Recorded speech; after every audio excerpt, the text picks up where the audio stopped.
Today's topic for our lesson section of supervision, we're going to focus on counseling. So just as like a kind of open up dialogue, what is counseling? When you think about the term counseling, it's used loosely because a lot of people say they're counseling, but they really not counseling because they're doing sponsorship and or they're doing peer support specialist work. So how do you define the difference between what's constituted as counseling versus what's considered peer support or what sponsorship? So I want to hear from you. I guess I do need to unmute y'all's lines for those that's on the phone. How do you define the difference? What's the difference between just peer support versus counseling or sponsorship? Is there a difference? What is it? So all of you in this room and those on Zoom are in the process of becoming certified or licensed counselors. What makes the work that you're looking to do different from what someone does and they call themselves a peer support or they call themselves an NA sponsor, AA sponsor, sex addiction sponsor? What's the difference? Who wants to take a stab at it? I'm going to try it. Okay. It's someone who operates in the 12 core functions. Okay, that's a good. Operates in the 12 core functions. Others, what's the difference? Any other thoughts? Anybody from Zoom want to take a stab? Well, a sponsor is somebody who guides somebody when they their sponsor comes to them with a problem or what so have you.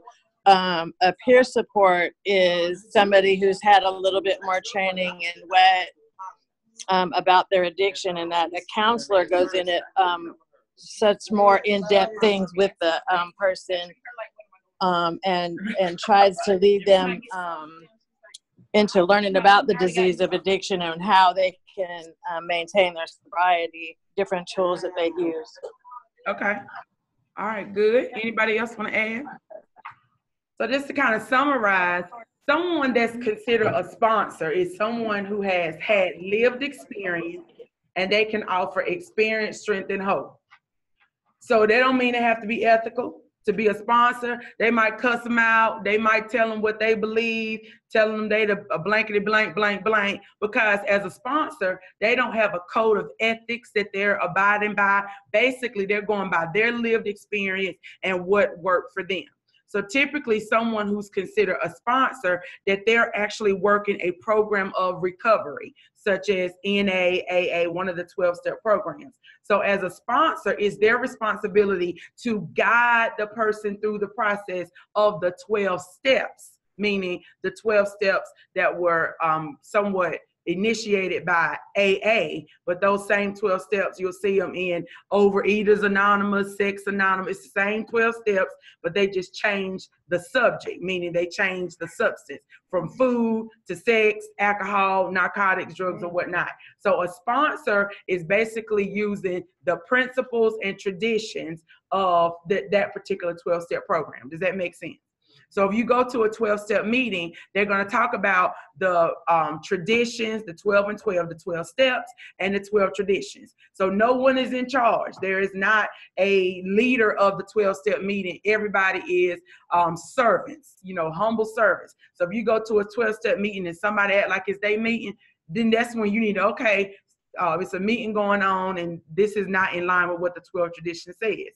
So they don't have a particular fee for 12 steps. So every meeting should be fully self-sufficient, meaning that they pass the basket. So they may give $1, $5, or whatever they want to give. So every group is going to be fully self-supporting. So they have their traditions. The traditions is what governs. So traditions will be somewhat like the ethics of the 12-step programs, if that makes sense. So let's move a little further to the peer support specialist. Now, the peer support specialist is an individual who has had a 40-hour minimum of 40 hours of training, specialized training. Now, the peer support specialist may very well be a NA or AA sponsor, but this is an individual who wants to take their lived experience to another level, that they want to develop professionalism, and they're willing to abide by a code of ethics. So after that person goes through that first 40-hour training as a peer support specialist, then they have what's called WRAP classes. So these are some additional trainings that they're required to do every year. I want to say it's like 15 hours, is that right? 15 hours of training every year to stay up to snuff as it relates to what's going on in the field. There is a application fee, and then you have to take a little test for it. But actually that peer support specialist credential is a credible credential that's recognized, and you can get jobs, you know, as a peer support specialist. But notice, this is someone, again, with lived experience who is certified to guide that person through the process and able to share their experience, strength, and hope. Very similar to a NA or AA sponsor. So now let's get to the crux of why we're here. What is a counselor? So that counselor is the individual who, first of all, adheres to the code of ethics that have been written by the practice board, which licensed them or certified them. The actual counselor is using evidence-based skills, techniques, and methodologies. So this ain't something that you gonna tell them because it worked for Big Mama told you. If you boil some grits and you throw it on them, you'll get rid of a domestic violence relationship. Because the counselor can't tell you to do that kind of stuff. But now peer support or a sponsor, they allowed to tell you anything because their level of accountability is very different from someone who is certified or licensed. Because now you have a credential that you can lose because the board may say, we ain't going for that. So the other piece of the counseling aspect is that we use the 12 core functions. So everything that we do should line up with something in those 12 core functions. Screening, intake, assessment, orientation, treatment planning, counseling, all of those different things. That's the 12 core functions of counseling. That's what guides. It's like the skeleton of the work that we do. So if you're doing something that it don't fit the 12 core functions, you probably operating out of the scope. Does that make sense? Now, granted, you could be a certified or a licensed substance abuse counselor who also have lived experience, who also have gone through the peer support counseling training, but you got to decide what credential or what hat am I using at that particular job site. Does that make sense? Yeah. So if they hired you to be a certified counselor, you got to take that peer support hat off and that sponsorship hat off, because as a sponsor, you may want to get in their face and cuss them out and tell them they, you know, on a fast track to hell with gasoline draws on. But as a counselor, we may use some confrontational, you know, confronting techniques that we use, like motivational interviewing. Well, excuse me, Tanya, what I'm seeing you exhibit doesn't line up with what you said to me that you wanted to see happen. So we have to be a little tactful and a little tasteful with how we confront people, but versus when you're a sponsor or a peer support, you can take on a different approach. But as counselors, we're the ones that'll be in the media. How many times have you seen anything in the media says, breaking news, peer support specialist is having a relationship with client? Tune in for more at 6. That don't sell. But when you start seeing certified substance abuse counselor, licensed addiction professionalist, because that's the stuff that has the code of ethics and the board that they have to be accountable to. Does that make sense? So do you have a clear understanding of the 3 types? Now, granted, we need all of those functions in the substance abuse arena. Why? Because the counselor may or may not have the lived experience. They may be a great counselor, but all they got is book knowledge. And Pookie needs somebody that's been there and done that can tell them how do I deal with these cravings and urges and what do I do. I done woke up in the middle of the night, I had to use and drink, and guess who could be very good at helping Pookie with that? That peer support and or that sponsor who's been there, done that. Another great thing about a sponsor is that they're available 24/7. As a counselor, we talk about boundaries and ethics. You don't need to make yourself available 24/7, because that's when we get into undue familiarity and all that stuff. So everybody plays a part in a person's recovery journey. So we need the sponsors, we need the peer support, and we need the counselor. So everybody has their own little lane to stay in. Does that make sense? All right, so let's talk about the different types of counseling. So in the counseling arena, you'll be doing 3 types of counseling. Can anybody guess what those 3 are? Individual sessions, groups, and family sessions. So the individual session is you one-on-one with that person. So in that one-on-one session, you talk confidentially about things that may be going on with them, confidentially about their concerns. It may be fears. They may share personal things from childhood with you. So as a counselor, you may work one-on-one with them about personal things that they may not feel comfortable with sharing in a group environment. But it is your responsibility as you're developing rapport with your clients. You don't want to break their confidentiality with what they talk to you about one-on-one. Then you get diarrhea of the mouth and you just blurt it out in the group session because they'll never tell you anything else because you have violated their confidentiality. So typically what's happening in the group, in the individual sessions, you don't bring it up in the group. Now they can bring it up and then you can provide feedback, but you typically don't want to bring something from the individual session in front of the group because that may not be something they want to share. What could something like that be? Something like molestation. They may not want to talk about having gone to prison or, you know, certain things. So they may need to work through that with you in the individual setting. So with family sessions could be that client with their child, client with spouse, client with parents, but we got to make sure that we're allowing the client to determine when it's time to bring in somebody else, because you don't want to start bringing in all these people and then what do you think the client's going to do? Shut down. Because if he wanted to talk to Big Mama and them, he would have talked to them. And 9 times out of 10, if you're talking about adolescents, the family has tried all that they could try. They didn't took them down here to Bishop Yvette, and they didn't talk to the big brothers and the big sisters. So they're there with you because they pretty much exhausted all of those resources, and they've used the resources at church or whatnot. So you want to make sure that you respect that client and don't start bringing other people into their counseling sessions without their permission. Does that make sense to you? All right, so let me just kind of break down the definition of counseling. So this is out of the TAP 21 manual. So counseling is a collaborative process. A collaborative process, meaning it's not me as a counselor doing all the work. Because as a counselor, if y'all don't get anything else out of this session tonight, if you doing more, if you're working harder than the client is, you're not counseling, you're enabling them. If you're doing all this work, you want it more than them, before they get clean, you're going to be dirty. Meaning you're going to be then used because you didn't work and work and work. You got your super counselor cape on, honey. You didn't ran down here to the projects. You didn't snatch the crack stem out their mouth. You didn't paid off their drug debts. Wait a minute. Are you doing counseling or are you enabling? So anytime you're working harder than they are and you want the change for them more than they want it, that's when you really got to reel yourself back in and say, I'm not operating in the scope that I need to operate in, meaning those boundaries. So it's important that you allow this to be a process. A process, notice the word collaboration. That means you as a counselor participating with the client.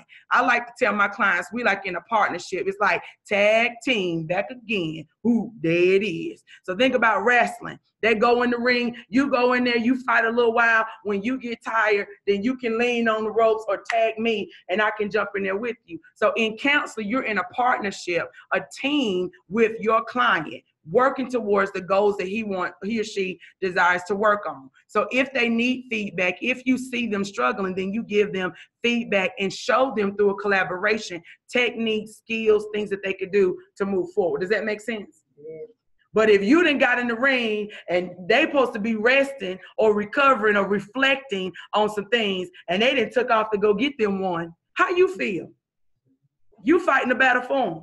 You all in court, Miss Kristen. That's Kristen, honey. She all in the court advocating, please, Your Honor, give them a chance to come down here to the Holly House. And then before she get back to the Holly House, honey, Phuket, you know Pookie, this Pookie sister. Phuket, she didn't figure out how she can get her prescription and she trying to do all this stuff. Now, you know, Kristen is probably going to be feeling upset and angry. Why? Because she was in the courtroom fighting and advocating. Kept this girl out of prison, and then as soon as Kristen got her off, she then took off. Does that make sense? Kristen, since I'm picking on you, would you like to say anything about that? It's happened. Okay. So when you find yourself fighting more as counselors, let's just be honest. At times when you're fighting and fighting and fighting for this client, but we call it advocacy. We advocating for them. We speaking to attorneys and speaking to their families. We're working with DSS for reunification. And that client is like, I'm glad I got you. Because, girl, I'm just trying to keep my check. I'm just trying to keep my Section 8. They want you on their team, but then they want to keep getting high. So this is when we have to have clinical insight to be able to identify where is the client in this change process. So we call it the stages of change. If they're at that place of pre-contemplation that they really haven't bought into the change process, they may be still arguing with you. Well, weed is natural. It's from the ground. It's a herb. What's the big deal? Alcohol is legal. The federal government making money off of it. So I might as well take me a little communion. You know, all this kind of stuff. And you know, they ain't ready for me to be pulling out all my guns and whips and stuff trying to advocate for them. So this is when you might need to pull back to determine how committed are they to this process. Does this make sense to y'all? Yes. All right. So it's a collaborative process that actually pushes, leads, guides that person through change. So sometimes you may feel like a coach that you may have to encourage, meaning push them. At times you may have to guide them. They may say, well, I don't know what to do. I ain't never lived clean and sober. I ain't never spent a Valentine's Day without drugs in my veins. I ain't never spent a Christmas without using drugs or alcohol. I don't know how to be in a relationship without having sex. Because many of our individuals who come in treatment, their life is filled with so much dysfunction. So they're dependent on you as a counselor to guide them through. They need help. Does this make sense? They can't see the forest for the trees. And we start talking about relationships. In that first couple, maybe like the first year, it's suggested for them not to be in a relationship. Because you know why? Because their body is trying to adjust without having the drug. So many of them haven't had those positive relationships or someone who cares and supports them. So all of a sudden, they feel like, I'm in love with my counselor. They really ain't in love. Y'all remember that song, I'm in love with a stripper? Yeah. They really ain't in love, but it's just a mere fact that you was nice to them, that you showed them support, you showed them attention, and this was the first time that they got this sort of attention without having to rob somebody, prostitute, that kind of thing, that this is different. So as trained clinicians doing counseling, we gotta be very accountable because we've been trained to delve into the mindset, the thinking patterns of our clients, and we don't want to take advantage of their vulnerability because many of them may be looking for love, may be looking for validation. And so just because they told you, ooh, you smell good today, what you got on? That ain't the time for you to be cheesing Charlie. Oh, me? And then next thing you know, you done got sucked in because you had some vulnerabilities, they had some vulnerabilities, and then your whole counseling relationship is shot. Because you can't counsel your clients. I mean, you can't date your clients. If you're dating your client, it's going to be hard to lead them, guide them, and give them feedback and redirection. Does that make sense? Oh, yeah. All right. So counseling includes methods. Notice peer support. Their methods may be the street methods or the school of hard knocks. But counseling includes methods that are sensitive to the individual client. So this is when our approach has to be client-centered. So for a woman who's dealt with trauma, you may not use the reality method, meaning like reality counseling, up in their face, speaking loud, giving redirection. You may want to make sure you use a whole lot of motivational interviewing or Susan Covington's, what's the name of her stuff? Seeking Safety, because she's going to do a lot of exercises using mindfulness and identifying the trauma triggers, that sort of thing. Does that make sense? So you want to make sure the methods that you're using is suitable for the client. So sometimes people get stuck in this one size fit all, but one size doesn't fit all because some people's approach, what we do in the prison may not work in a homeless shelter.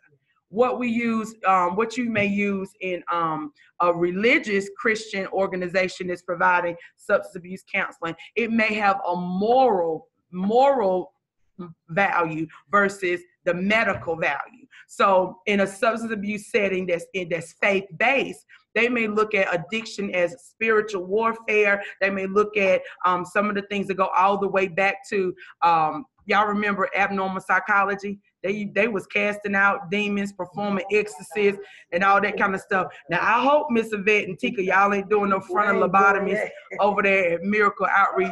But these are some of the things that they actually did many years ago before they actually had an understanding of what mental illness was. They would they drill these little holes in the sides of the people's head, and they thought that they was going to allow the spirits to leak out of their brain. Honey, if they killed so many people, they had to figure out this ain't working. And then get a medical model. So the medical model of addiction, we talk about it being a brain disease. And then Skinner talked about behaviors as it relates to these brain disease and the changes. So as counselors, we need to be what's called eclectic counselors, that we have insight and knowledge about all those different approaches so we can make sure we meet the people where they are. Does that make sense to you? Yeah. Now, granted, would you send an atheist over to Miracle Outreach Substance Abuse Program? That's probably not going to be a good fit for Miss Abbott nor for their client. Does that make sense? So we need to make sure that we're sending our clients to the appropriate places that's going to meet them. So person-centered, that's what all that's about. All right, so as counselors, not only must we use methods, but we have to have a level of competency, meaning understanding and appreciation for what? The various models. So just because you believe the medical model is the best model about the brain disease and the chemical changes that happens in the brain, it doesn't give you permission to say that Skinner is wrong or that the moral model is wrong. So we have to take in all of these different models because we're responsible for knowing those different techniques. And then Freud, y'all know Freud was kind of out there. So he had this whole psychosexual thing. He said some people act the way that they act. It is related to they got stuck in the sexual phase of their development, and they have penis envy and all this stuff, saying that the little girls was in love with their daddies and the little boys was in love with their mamas. And it's amazing to me how some of these theories even became evidence-based, because Freud, he would use a little something on the side, had an addiction issue and things, but he did. But then that whole psychodrama, that basically psychosocial, but then we're actually looking at how can we delve into the mindset of people to understand why are they thinking the way that they're thinking and why did this reaction come out of this behavior. So you got to look at who said it and where did it come from. So under that whole psychodrama, it talks about dream interpretation, and then you start looking at a number of different things that may be triggering that person. So all of those different models, so we won't take time to go through all that today. So just wanted to introduce this counseling piece. The primary key to building a counseling relationship is rapport. Rapport is spelled R-A-P-P-O-R-T, your rapport. It is of utmost importance that you develop a rapport with your clients. So your rapport is your therapeutic relationship. Your relationship should be one that has respect. Because listen here, folks, if your clients don't respect you or they think you're a joke and you say one thing but you do another, then that rapport is not going to be there. Does that make sense to you? So they may not like you, but they need to respect you. Does that make sense? I've had countless clients. When they met me, they couldn't stand me. I was a high yellow, bougie, blankety blank. Okay then, but I'm going to still be right here when you're ready. And then years down the road, when they calling me to come to their celebration, they tell these stories and I just sit there like, who's she talking about? No, she talking about me. But it's important that as counselors, we don't take the stuff that they say personally because they're going through a change process. So in order to build that rapport, keep your respect. That even if they don't like you in the first 6 months, if they respect you, they'll keep coming and talking to you. I can't stand her, but they still sitting in that chair every week because they know they're going to get some feedback. Another part of building that rapport is genuineness. Be real. Don't try to do it like Kendra. Don't try to do it like Kristen, like Alexandria, like Jessica, Tika, Donna. Do it the way that you know how to do it. Because when you're genuine, that's when people can really appreciate you. You don't have to try to read it verbatim out for the textbook. Be real. Because definitely we're talking about people who dealing with real issues, living life on life's terms. So if you coming to them with all these big $10 words and you trying to impress them, they ain't impressed. They want to know, are you genuine enough that you can help me get to where I need to be? I'm trying to be clean and sober. I'm fighting an addiction. I'm fighting a demon. I'm fighting a beast. When I want to stay clean and sober, I find myself still smoking up my cheek. I still find myself with this needle in my vein. They need somebody who's genuine. Does that make sense? Concreteness, say what you mean and mean what you say. That's a big definite. Say what you mean and mean what you say. And especially when you start working with persons who have borderline personality disorder or different personality disorders, you want to make sure you're consistent and use a team concept, because individuals can easily split clients and split the staff and have such a ruckus. And if you work with folks with histrionic personality disorder, this is your drama kings and drama queens. They are full of drama. Oh. So if it's not any chaos, they're going to stir some chaos up so they can stand back, because they thrive off of chaos. The more chaotic I can keep things going, I keep the attention off of me. So you got to, first of all, know who you're working with and then know how to build that relationship. Okay. So active listening is a skill in counseling. What does active listening mean? Being present in the moment. All of us have been guilty. Just keep looking straight ahead. And I got no issue. You've been guilty. Somebody was talking. They was talking good. And in your mind, you was planning your grocery list. You was thinking about that song you heard on the radio. You planning your this and that and the third. And then you like, they said, well, you know what I mean, Nina? And then this how we do as counselors. You be like, repeat that last part. Let me make sure I understand what you're saying. Because now we use terms like reframe, because we want to make sure we're trying to clarify. You didn't check that. So especially if you got other stuff going on in your life, a lot of times you didn't check out the person sitting there, they vomited up their whole life, and you don't know what they done said because you got other things going on. So active listening means being present in the here and now with that person. And some techniques we use to make sure we're in the here and now: we nod our head, we follow with our eyes, we show expression. That's part of active listening. Kendra. Yeah. Yes. Did you call that the last thing you were talking about histrionic? Histrionic personality. Histrionic. I see. Okay. Histrionic. Y'all look it up. Yeah. Have y'all give you an example? You ever seen Anger Management? Yeah. Anger Management, the movie. And remember when the girl, she had the swimming suit on, and she takes the cake and she's all over in her mouth. She says, I know I'm fat. You think I'm fat? That's the histrionic. Dramatic. You know, all way in left field. And you like, how you get that out of, I don't want to have sex with you. Now you taking it personal that you fat and you all dramatic. I mean, totally. Not like the manic phase of bipolar, but over the top. Everything is dramatic. It's going to be like supersized. The smallest little thing, they're going to blow it up. And then you wonder, by the time you finish with them, you tired because they done made everything about them. Yeah.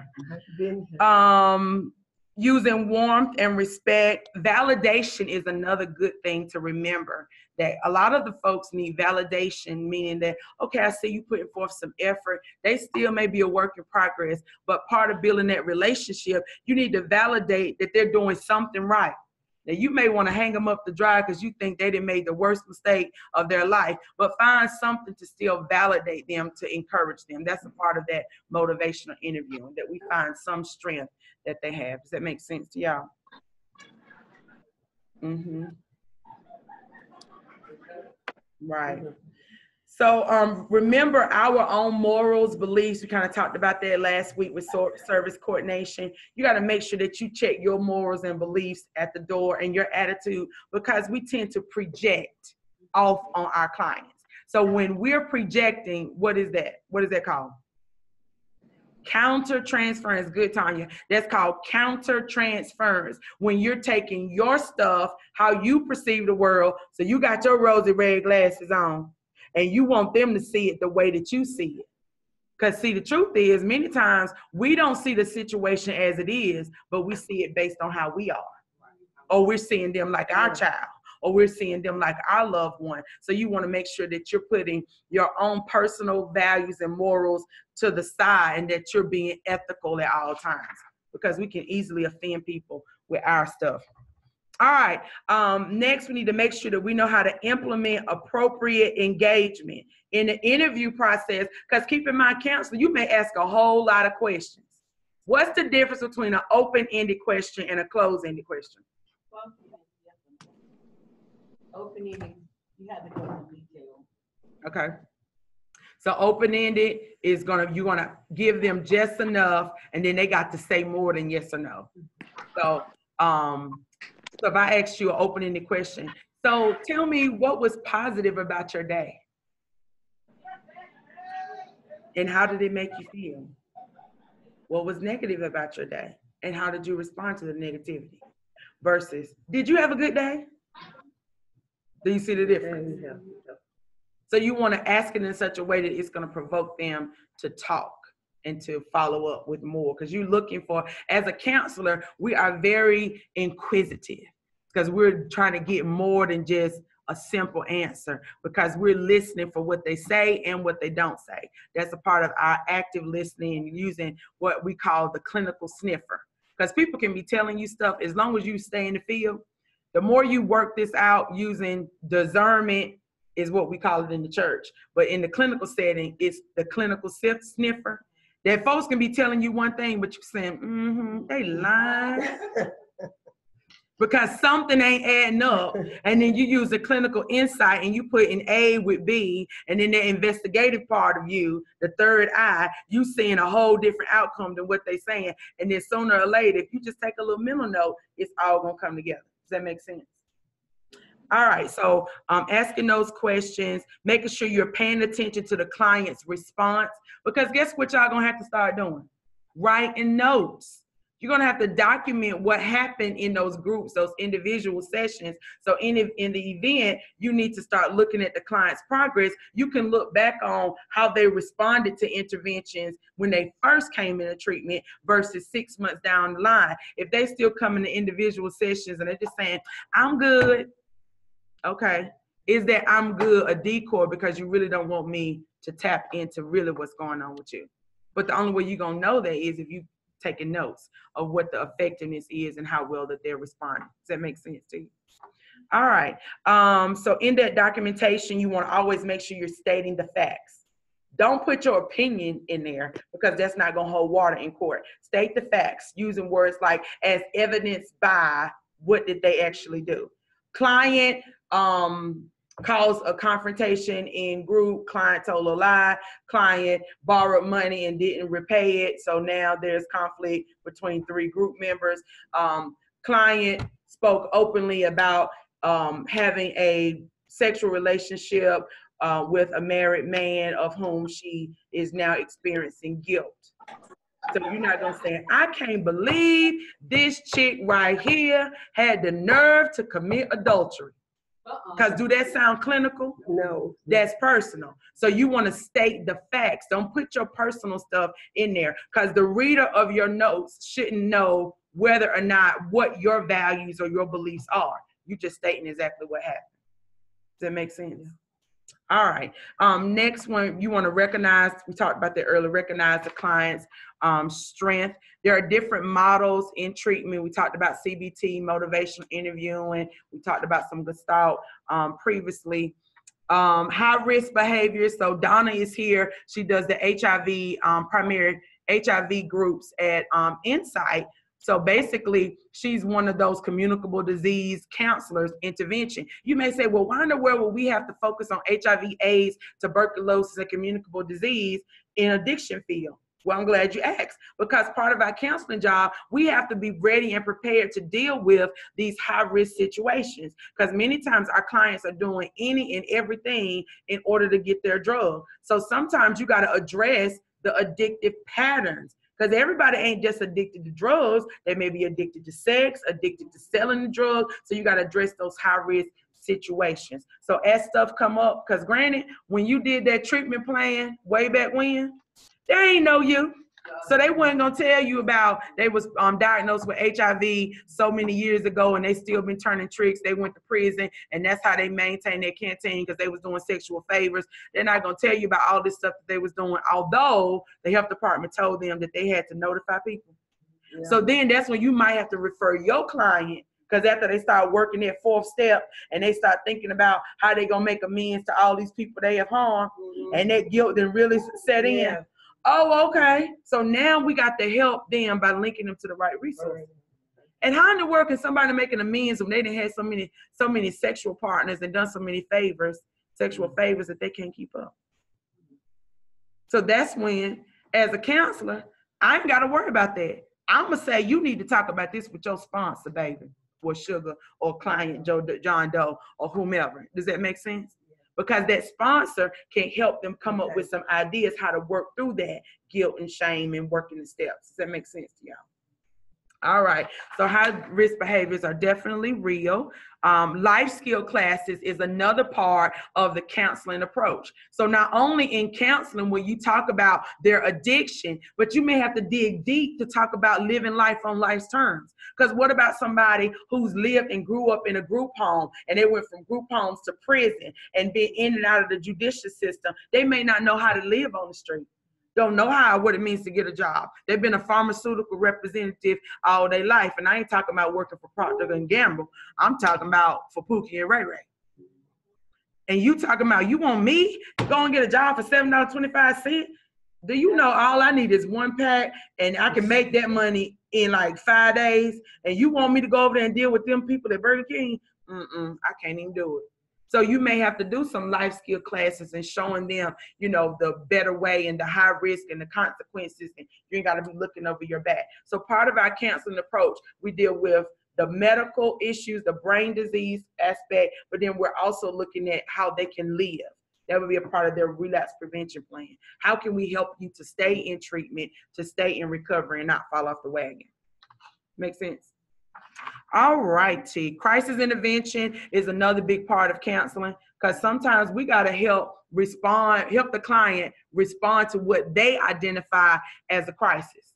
It's not what we say a crisis is, because it may be a crisis to us to go home, we ain't got no lights. That client like, shoot, Miss Yolanda, it's good, honey. We live without lights for a long time. We just go and put the meter in once Duke Power closed at 5 o'clock. And you like, what? So where are you trying to give them a referral to the crisis control and trying to figure out how we can get them lights turned? They're talking about, Miss Yolanda, if you really want to give me a check, you know, go ahead and write it to me. I promise you I'll pay it. And then that's, you know, they didn't pay part of the bill to get it on because it wasn't a crisis to them. Does that make sense to y'all? And I know this stuff sounds hilarious, but this is the stuff that people do. And then once Duke Power catch up with them, now they got a $3,000, $5,000 light bill because they done went back and every time that meter was running in the middle of the night, and then they wake up early to snatch the meter out, about to execute your fool self, you know, trying to get some light. It happens. So if you notice now, Duke Power has put in like those new meters that they can't be snatching the meter out, and you know, I'm just saying. I promise you, they can't even take the water out. I was like, they couldn't water out.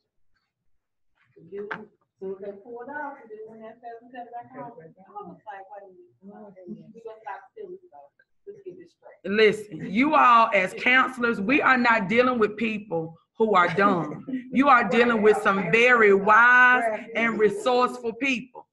Honey, if you need to know how to do something, consult with your clients. They can tell you. They can tell you how to break in a house even with an alarm system. Look, I think I've been institutionalized working in the prison so long. You know, like things you can do with chewing gum to deactivate the alarms and all kinds of things. So you're dealing with clients that know how to survive. So what is a crisis to you may not be a crisis to them. And they may be playing you like this is a crisis because they need something. So you got to be careful that you're not being manipulated. All right, so different types of counseling, talked about group counseling, individuals and family. In doing group counseling, always make sure you establish group norms. So when I do groups, even in Christian organizations, I may tell the folks, listen, you got to say what you need to say. If you need to cuss, then I don't need you trying to filter in order to get it out. Just get it out. We didn't heard this stuff we didn't heard before. Yeah. But you know, down here at Miracle Outreach, that may be one of the group norms. You don't cuss in this group. I need you to find other words. So you need to decide what your group norms would be. Some group norms would be no crosstalk. Every one person talks at a time. We agree to disagree. So make sure you establish those group norms and establish that everybody is going to respect each other, even if they don't agree. All right? I was trying to wait to finish talking about groups. The group, what do actually, I get at everything, the single counseling, the family. What is the group counseling about? I mean, what do you do in the group? So I'm glad you asked. So like in a group setting, if I opened up this as a group, and my thought was for today is the only way to avoid criticism is do nothing, say nothing, be nothing. Then I say, let's talk about that. Have you ever been criticized? What does criticism look like to you? As the group, we're processing this particular topic. Okay. Bam, bam, everybody giving me their different thoughts about what that quote means to them. Somebody in the group, because there's an open process group, I may throw out a topic and Nina take it and then she start talking about how she felt criticized and belittled ever since she was a child and how criticism, they said she was never going to amount to anything. Then Donna may say, well, honey, let me tell you about criticism. If one more person come through this drive-through and criticize that these fries ain't hot, I don't fry the fries, but why they cussing me out? Then Yvette may chime in and say, well, I was taught that you just do what people tell you to do and you don't complain about anything. So notice there's different opinions, different thoughts that have come up in the group. As a counselor, you're facilitating, and then you help lead the therapeutic process, because I may take a little bit of what Nina just talked about and say, Tika, can you relate? Because as a group counselor, you don't want to leave nobody behind. Tika's sitting in the cut and she ain't said nothing. But I'm not going to let Tika hide behind Yvette. I'm not going to let her hide behind Donna. I'm going to pull Tika in. Tika, can you relate to the little girl in Nina? And in what way? Because I'm going to ask her an open-ended question. Then she get to talking. Then the next thing you know, I noticed Tanya, a tear may have welled up in her eyes. Tanya, put words to those tears that I see streaming down your face. So do you see what just happened in the group? Rely on the power of the group. As a counselor, you ain't got to know all the answers, but you got to be wise enough to know how to piggyback and what we call dovetail off of what one person says, paying attention to the whole room. So then I can pull out of you. So everybody leaves the group experience having received something. Does that make sense? Yeah, so the counselor is going to bring up the topic. They might, or they may say, y'all got any burning topics? Okay, I got you. So I got it now. Some folks come to group and they have a whole curriculum. Hey, Danita, I see Danita on the thing there. So some people may come to the group with worksheets that you want to use as a group. So you may say today we're going to do a lesson in the group. So there's a number of different ways that you can actually facilitate the group, but it's all about your techniques, what works for them. I understand. Mm-hmm. So groups are powerful. And then you just never know. They may sit in there and be quiet the whole time, and then bam, just one day they open up. And they start telling you about a number of different things. So you establish the climate of your group. If you bored, your client's probably bored too. In some facilities, they have a level of curriculum, what they want you to cover and accomplish in a certain amount of time. So they may have workbooks. They may have a process group in the morning to open up. Then they take a break. Then they come back and they want you to work on gender specific things. Then they may talk about, we're going to bring Donna in for the 1 o'clock session and she's going to do a psycho ed group on HIV and high risk behaviors, how to use a condom. Because granted, some people don't know how to use condoms. And we talked about it. One girl was talking about how she put it on with her feet. I mean, it was a group setting. That was the first group I did with the HIV. Most of the time, it's individual. I did do one last week on as a group, and it was interesting. We had dental dams. We talked about all of that. And let me say this, because some of y'all kind of frowned up when she mentioned about the teeth. As a counselor, get prepared. You ain't gonna be embarrassed about nothing. Because listen here. If you grossed out then your client's gonna say, well, I don't need to talk to her about that. But when you create an atmosphere that's so comfortable, they can come in here and tell you all of this gory stuff and they feel like nobody is judging them. But if they tell you, I did oral sex on these amount of people and this is what I did, you like, oh my God. They're not gonna tell you nothing else. At the end of the day, in that particular setting, it's about safety.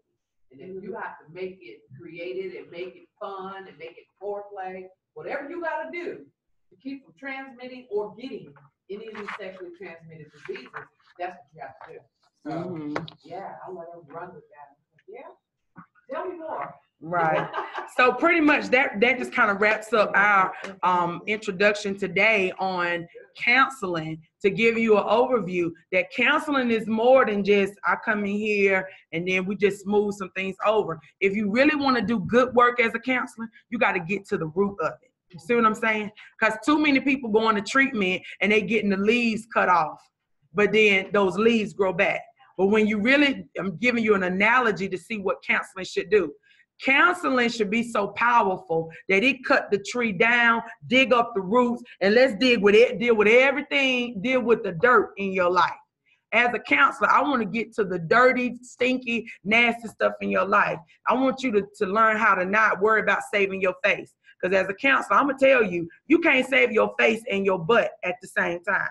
Because while you trying to save your face and look good for everybody else, your butt's still on fire and you on your way back to the Pookie's house trying to get a hit. But if I can help you to pull up all those weeds and pull up all of those issues and begin to deal with the root of the issue, dealing with the root, why you keep going back to tricking, why you keep going back to gambling, or why you keep smoking dope and all that stuff, that's when change really occurs. But the change doesn't happen until when the client is ready. You can be ready for them, but if they're not ready for what you got to offer, you just say, okay, I'm going to be like Motel 6. I'm going to keep the light on for you. So when you're ready, just come on back. Does that make sense? Because some people don't get it the first time. And we don't judge them. We just welcome them right on back. Does that make sense? All right, what questions or comments do you all have? Did y'all get anything out of this? Oh, yes, I did. All right, so I'm going to open up the floor for questions from anybody.